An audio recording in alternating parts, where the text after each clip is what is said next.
Hi guys, welcome. Today we're looking at a game in which I checkmated my opponent with my own king. With my own king. What does this mean for chess? Right.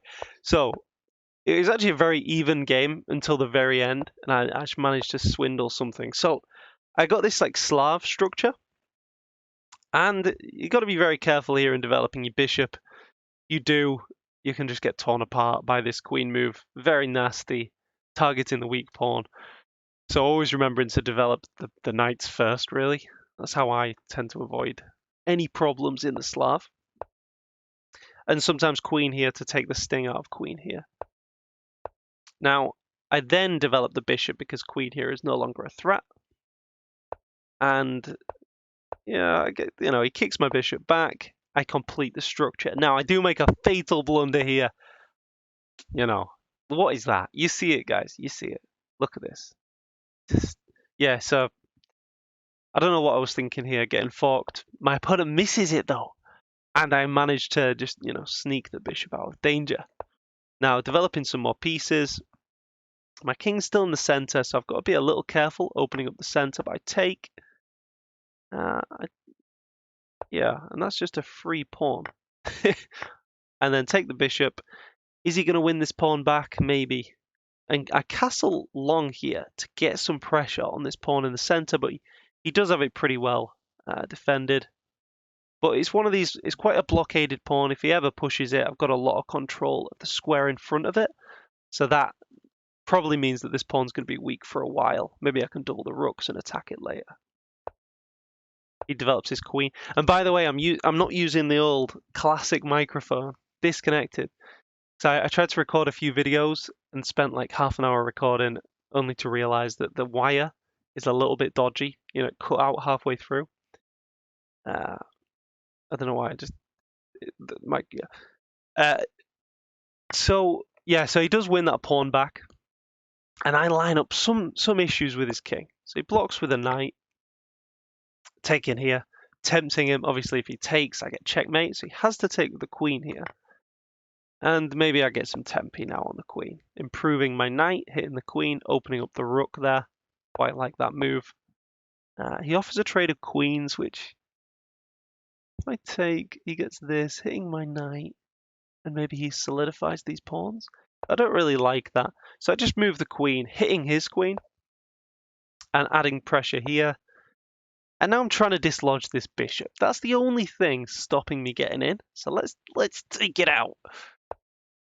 So I do so, and maybe now we've got again threats of queen coming in. He takes, and I've got the intermezzo in between move, queen coming in, and it's just got really dark. Yeah, before I recapture the knight. Okay, so now what is my plan here? Probably attack his king, but I need to bring in some more pieces. So the rook comes, the rook. Now, I said about this pawn push was always going to be difficult. He goes for it anyway. And that he gets this pawn and this one. But, taking pawns like this, did I even want that pawn? Like, it's just opening up more lines of my attack, maybe. And now we've got a bit of an issue. The queen is sort of trapped. If check this and the queen is hit by the rook. So how do we get out of that one? We sacrifice the rook. Oh, not sacrifice. Sorry, just trade. just trade. And then take the bishop. So the rook was blocking the bishop's view there. And then I think we got... This is just drawing, honestly. This was nothing special here. I take very even endgame. But I managed to apply pressure to his weak pawns here. And if he defends like this, it's very passive, maybe. Maybe if this, I could apply pressure to both pawns. I take, start improving my king. Start pushing the pawns. And as soon as he creates a weakness, start to bring the rook round, maybe targeting that weakness.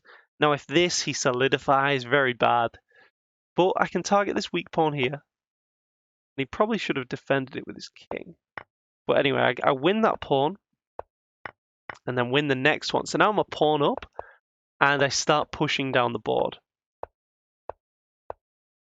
So I allow this because at the end of that, we just have opposition and I would shoulder his king up the board and promote like this. So I think I'm all right. Give a few checks. Again, offering a trade here because takes with check. I've got a couple of runners, should be fine. And I mean, this is we're just gradually pushing. Now, something I've learned from all these bots that I've played over the last couple of years is the old me would have taken. It's like, oh, it's a pawn. But the bots always play like this move, lodging it in, creating a true connected pass pawn. Especially nice because the rook is defending the base of the pawn chain there. And after a couple more moves, I get my king up and we are going to promote. And here it comes, the title of the video. We promote, and I think you see it, guys. He takes the pawn greedily, and we get the checkmate by moving our own king. Oh, sleek. And yeah, there it is. Queen and rook lining up with the king move. Oh, a cheeky one. That's an achievement on chess.com if you can manage that. Yeah, hope you enjoyed, guys. Just a cheeky checkmate with the king there. Like and subscribe. Just hit 2,000 subscribers, so I'm buzzing. I'll see you next time.